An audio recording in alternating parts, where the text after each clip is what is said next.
మీ GK news నిజం మా గళం.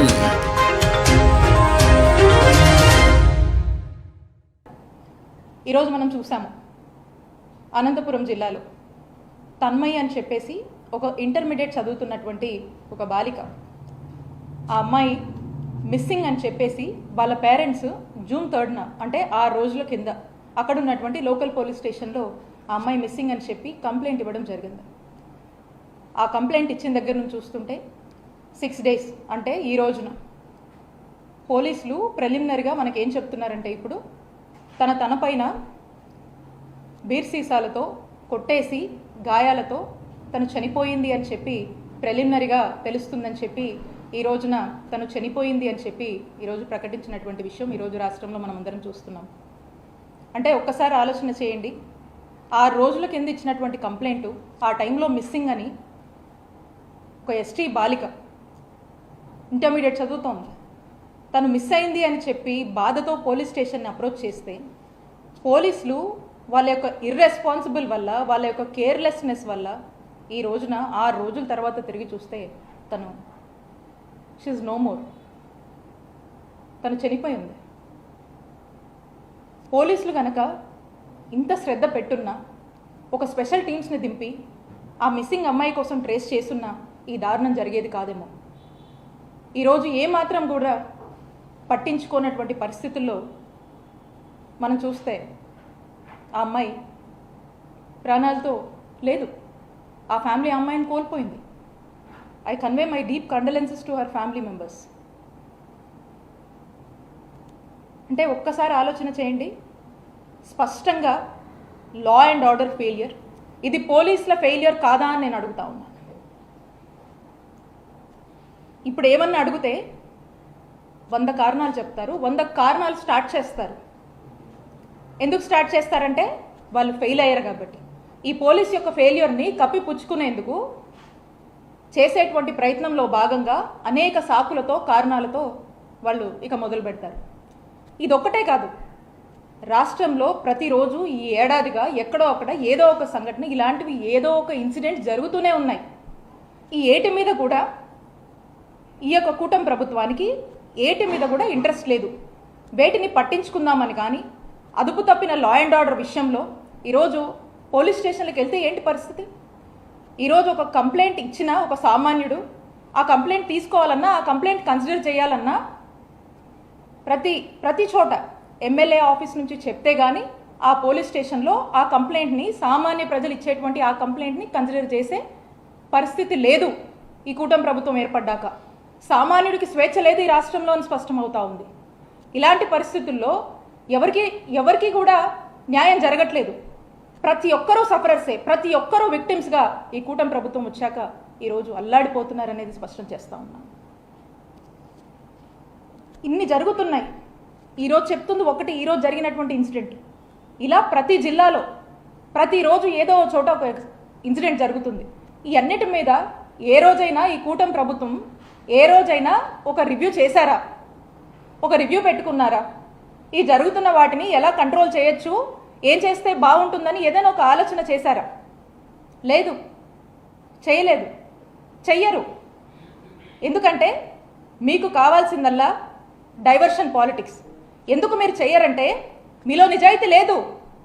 మీలో నిజాయితీ ఉంటే, మీలో పని చెయ్యాలి, ప్రజలకు మేలు చేయాలి అనేటువంటి ఒక ఆలోచన ఉంటే, మీ పోలీసు వ్యవస్థని, ఇన్స్టిట్యూషన్స్ ఏ విధంగా ఫంక్షన్ అవ్వాలి ఆ విధంగా ఫంక్షన్ అవ్వాలి అనేటువంటి ఒక ఆలోచన మీకుంటే మీరు చేసి ఉండేవారేమో. కానీ అది లేదు. ఎందుకంటే ప్రస్తుతం మీకు కావాల్సిందల్లా డైవర్షన్ పాలిటిక్స్. దాని మీదే మీ ఫోకస్ ఉంది. అది ఎంతలా ఉందంటే ఆ డైవర్షన్ పాలిటిక్స్ రీసెంట్గా మనం చూసాం. సాక్షి డిబేట్లో ఒక జర్నలిస్టు వాళ్ళు మాట్లాడే భావంగా ఏదో మాట్లాడారు. ఆ మాట్లాడిన దాన్ని తప్పని చెప్పి, ఖచ్చితంగా మేమందరం కూడా తప్పని చెప్తున్నాం. ముమ్మాటికి అతను మాట్లాడింది తప్పు. అతను మాట్లాడింది తప్పని సాక్షి తన వివరణ ఇచ్చింది. ఆ జర్నలిస్ట్ మాట్లాడినటువంటి మాట తప్పని వైఎస్ఆర్ కాంగ్రెస్ పార్టీ అతని మాటలు తప్పని చెప్పి ఒక ప్రకటన కూడా ఇచ్చింది. నా వ్యక్తిగత అభిప్రాయం కూడా అతను మాట్లాడినటువంటి మాటలు ముమ్మాటికి తప్పే. దీన్ని మేము సమర్థించట్లేదు.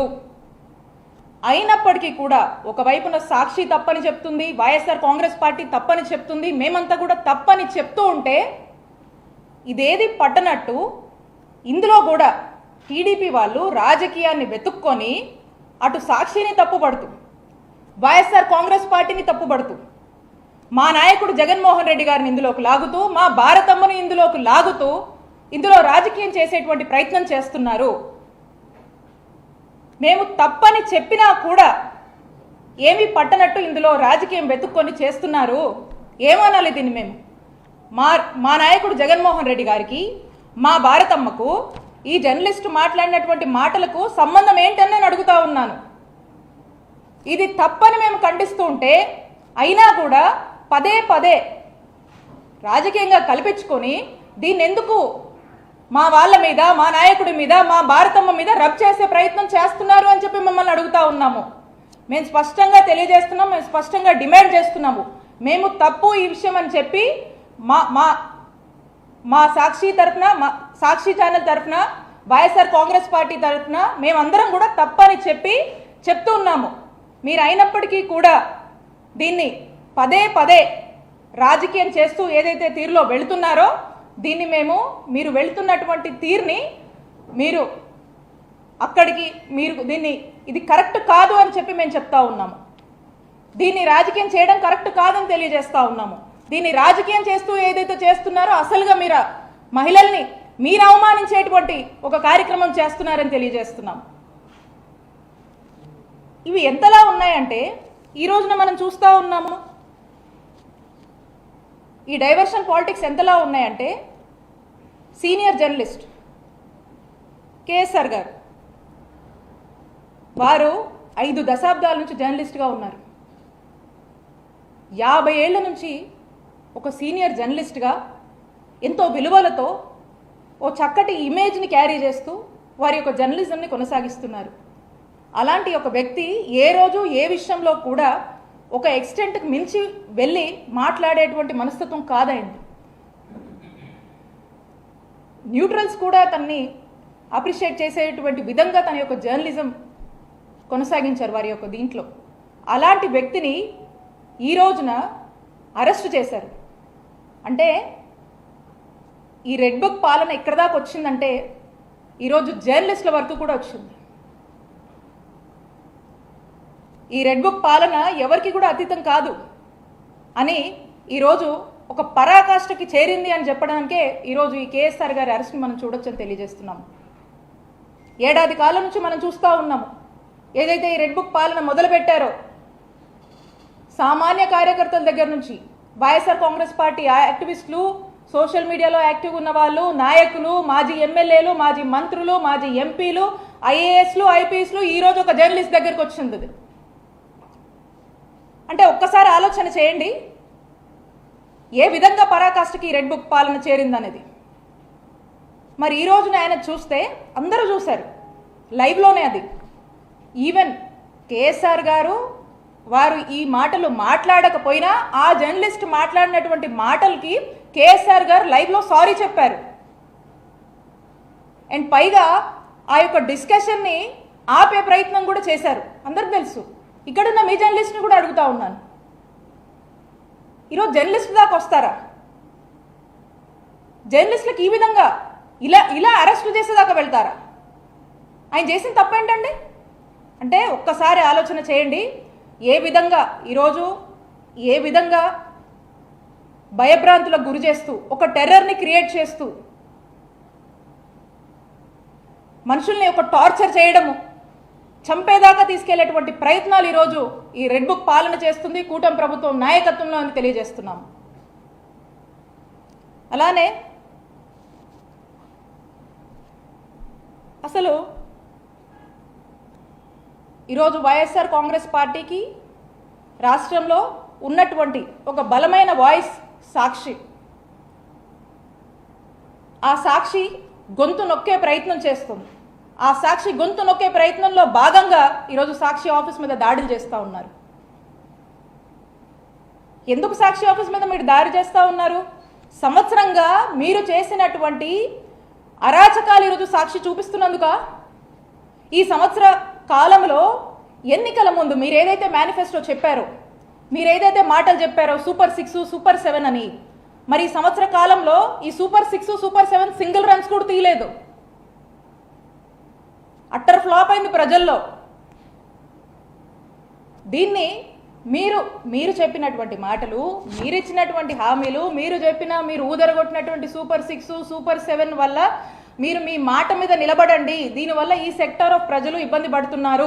ఈరోజు రైతులు రోడ్డెక్కారు. ఈరోజు పొగాకు ధర లేదు. మిర్చి రైతులు ఏడుస్తున్నారు. ఈరోజు ఆరోగ్యశ్రీ సరిగా పని చేయట్లేదు. ఎంతో మంది ప్రాణాలు కోల్పోతున్నారు.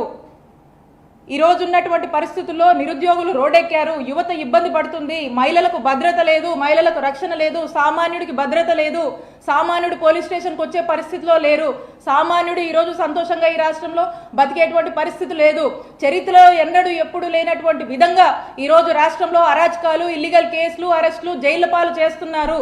ఆంధ్రప్రదేశ్ రాష్ట్రంలో ఈ విధమైనటువంటి ఒక చూడకూడనటువంటి పాలనని కూటమి ప్రభుత్వం వచ్చాక ప్రజలు చూస్తున్నారు, బాధపడుతున్నారు, ఏడుస్తున్నారు అనేటువంటి విషయాల్ని మీరు చెప్పిన సూపర్ 6, మీరు ఇచ్చిన సూపర్ 7 మీద నిలబడండి, అమలు చేయండి, ప్రజల్ని సంతోషంగా చూసుకోండి, ప్రజలు ఇబ్బందుల్లో ఉన్నారని టీవీ చూపిస్తున్నందుకు ఈరోజు సాక్షి గొంతు నొక్కే ప్రయత్నం చేస్తూ సాక్షి టీవీ మీద ఈరోజు దాడులు చేస్తూ ఉన్నారు. ఇది మనం డెమోక్రటిక్ సిస్టంలో ఉన్నాము. ఈ సిస్టంలో ఇదేనా? ఇలానేనా మనం నడుచుకోవాల్సింది? ఇలాంటి గవర్నెన్సా మనం ప్రజలకు ఇవ్వాల్సింది? ఇలాంటి ఒక చెప్పకూడని, వినకూడని, చూడకూడనటువంటి పాలనని ఈరోజు ఆంధ్రప్రదేశ్ రాష్ట్ర ప్రజలకు అందిస్తున్నందుకు ఒక్కసారి ఆలోచించుకోవాలి. కూటమి ప్రభుత్వం వాళ్ళ గ్రాఫ్ ఎక్కడికి పడిపోయిందో, సంవత్సరంలో భారతదేశంలో ఎక్కడ ఏ రాష్ట్రంలో రానటువంటి అసంతృప్తిని కానీ వ్యతిరేకతను కానీ మూటగట్టుకున్నటువంటి పార్టీగా, మూటగట్టుకున్నటువంటి ప్రభుత్వంగా ఈ కూటమి ప్రభుత్వం మిగిలిపోతుందనేటువంటి విషయాన్ని వాళ్ళు తెలుసుకోవాలి అని తెలియజేస్తున్నాను. ఈ విధంగా మరి చేస్తూ ఇదే కాదు, ఎక్కడ చూసినా, ఏ జిల్లాలో చూసినా ఎన్ని అన్యాయాలు జరుగుతున్నాయి, ఎన్ని అక్రమాలు జరుగుతున్నాయి, ఎన్ని అరాచకాలు జరుగుతూ ఉన్నాయి. మొన్న మనం చూసాము, వెన్నుపోటు దినం అని చెప్పి రాష్ట్ర వ్యాప్తంగా చాలా పెద్ద ఎత్తున కూడా ఒక 1 ఇయర్గా ఈ ఏడాదిగా కూటమి ప్రభుత్వం చేసినటువంటి అరాచకాల్ని ఎక్స్పోజ్ చేస్తూ ప్రజలంతా రోడెక్కి వైఎస్ఆర్ కాంగ్రెస్ పార్టీకి పెద్ద ఎత్తున మద్దతుగా వచ్చి ఈ యొక్క పాలనని, ఈ యొక్క ఫెయిలియర్స్ని ఎత్తి చూపించేటువంటి ప్రయత్నం చేస్తూ చాలా ఒక మంచి అద్భుతమైన స్పందన, ఒక ఆదరణ కానీ, ఒక మంచి ఇదిని కానీ ఈ ప్రోగ్రాం వల్ల వచ్చి ప్రజలకు కూడా ఒక నమ్మకం వైఎస్ఆర్ కాంగ్రెస్ పార్టీ మీద ఇంకొంచెం పెరిగి, అలాగే ఈ ఉన్నటువంటి గవర్నమెంట్ యొక్క ఫెయిల్యూర్ని ప్రజలకు ఎక్స్పోజ్ చేసే ఒక ప్రయత్నం చేసినప్పుడు మేము సక్సెస్ అయ్యాము. మరి ఇదంతా ఓర్చుకోలేక ఈ 1 ఇయర్గా వీళ్ళు ఏం చేయలేదు కాబట్టి, డైవర్షన్ పాలిటిక్స్ చేయాలి కాబట్టి డైవర్షన్ పాలిటిక్స్ ఎంచుకొని ఏదో ఒక అంశాన్ని రాజకీయం చేస్తూ, అందులో రాజకీయాన్ని వెతుక్కుంటూ డిఫేమ్ చేసి, వైఎస్ఆర్ కాంగ్రెస్ పార్టీని డిఫేమ్ చేసి, వాళ్ళ యొక్క వస్తున్నటువంటి చెడ్డ పేరు ఏదైతే వస్తుందో దాన్ని ఇది చేసుకునేటువంటి ఒక ప్రయత్నంగా ఈ రకమైనటువంటి డైవర్షన్ పాలిటిక్స్ చేస్తూ ఉన్నారు. నేను చెప్తా ఉన్నాను స్పష్టంగా, మీరు ఒక్కసారి ఆలోచన చేస్తే మా నాయకుడు జగన్మోహన్ రెడ్డి గారి హయాంలో మేము మీలా కాదు, ఎన్నికల ముందు ఏదైతే ఒక మేనిఫెస్టో ఇచ్చామో, ఏదైతే ఒక నవరత్నాలను ఒక మేనిఫెస్టో చెప్పామో, అది వచ్చిన సంవత్సరానికే 90% అమలు చేసి ప్రజలు మన్నల్ని పొందినటువంటి నాయకుడు మా నాయకుడు జగన్మోహన్ రెడ్డి గారు. అలాంటి ప్రభుత్వం జగనన్న ప్రభుత్వం. ఆ విధంగా మేము అడుగులు వేశాం. ఇందాక చెప్పినట్టు చూసుకుంటే మా హయాంలో, మా జగనన్న పాలనలో జగనన్న మహిళా పక్షపాతి. జగనన్న మహిళల్ని ఫినాన్షియల్గా స్ట్రెంథన్ చేయడానికి ఎంతగానో పరితపించారు. జగనన్న ఉమెన్ని పొలిటికల్గా ఎంకరేజ్ చేయడానికి ఎంత తప్పించారో రాష్ట్ర ప్రజలు చూశారు. జగనన్న ప్రవేశపెట్టినటువంటి మేనిఫెస్టోలో 90% స్కీమ్స్ ఆల్మోస్ట్ ఉమెన్ సెంట్రిక్ స్కీమ్స్గా ఉండి ఉమెన్ని స్ట్రెంథన్ చేసే దిశగా అడుగులు ముందుకు వేశారు. ఉమెన్ సెక్యూరిటీ కోసం పనిచేశారు, ఉమెన్ సేఫ్టీ కోసం జగనన్న పనిచేశారు. దిశ యాప్ లాంటివి తీసుకొచ్చి దిశ యాక్ట్ కూడా ఇక్కడ దిశ యాక్ట్ని కూడా అమలు చేయాలని ఏ విధంగా పరితపించారో చూశారు. దానికి చివరిగా మళ్ళీ మీరే పుల్లలు పెట్టి దిశ యాక్ట్ని అవనీయకుండా మీరే అడ్డం పడ్డారు. బట్ అయినప్పటికీ దిశ పోలీస్ స్టేషన్లని మహిళలకు సంబంధించి అనేక ఇనిషియేటివ్స్ తీసుకొని రాష్ట్రంలో ఈ జనరేషన్కి మహిళలకు సంబంధించినటువంటి అంశాల్లో ఒక సోషల్ రిఫార్మర్గా జగనన్న ఎంత పరితపించారో ప్రతి ఒక్క మహిళ, ఈ రాష్ట్రంలో ప్రతి ఒక్క మహిళ మర్చిపోలేదు, గుర్తుపెట్టుకున్నారు. అలాంటి ఒక గొప్ప వ్యక్తి, అలాంటి మహిళా పక్షపాత అయినటువంటి మా నాయకుడు జగన్మోహన్ రెడ్డి గారి మీద మీరు రాజకీయాలు చేస్తారా? వాళ్ళ యొక్క కుటుంబాన్ని లాగుతారా? ప్రజలన్నీ గమనిస్తున్నారు. నేను ఒకటే చెప్పదలుచుకున్నాను, ప్రతి ఒక్కరమో విక్టిమ్సే. ఈ రోజున వైఎస్ఆర్ కాంగ్రెస్ పార్టీలో యాక్టివ్గా పనిచేశామంటే ఇంక్లూడింగ్ నాతో సహా మేమంతా కూడా విక్టిమ్సే, మేమంతా కూడా సఫరర్సే. అనేక ప్లాట్ఫామ్స్లో మీరు మమ్మల్ని ఇబ్బంది పెట్టినటువంటి తీరు మమ్మల్ని ఎంత బాధించుంటుందో, మా కుటుంబాలను ఎంత బాధించుంటుందో. మీకు ఫ్యామిలీస్ ఉన్నాయి, ఒక్కసారి ఆలోచన చేయాలి. కాబట్టి ప్రతి ఒక్క విషయాన్ని, మీరు చేస్తున్నటువంటి ప్రతి ఒక్క అరాచక పాలనని ప్రజలందరూ కూడా గమనిస్తున్నారు, గుర్తుపెట్టుకుంటారు. ఇదంతా కూడా ప్రజల్లో ఒక రైజింగ్ రియలైజేషన్ అనేది ఏర్పడుతుంది, ఒక రైజింగ్ రియలైజేషన్కి దారితీస్తుంది, ఒక రైజింగ్ యాంగర్ కూడా ప్రజల్లో మొదలైంది. ఈ రైజింగ్ రియలైజేషన్, ఈ రైజింగ్ యాంగర్ ఏదైతే ఉందో ఖచ్చితంగా ఏదో ఒక రోజు సమయం వచ్చినప్పుడు ఇది మీకు గుణపాఠంగా మిగిలించబోతుంది అని చెప్పి మీకు హెచ్చరిస్తున్నాం. Thank you.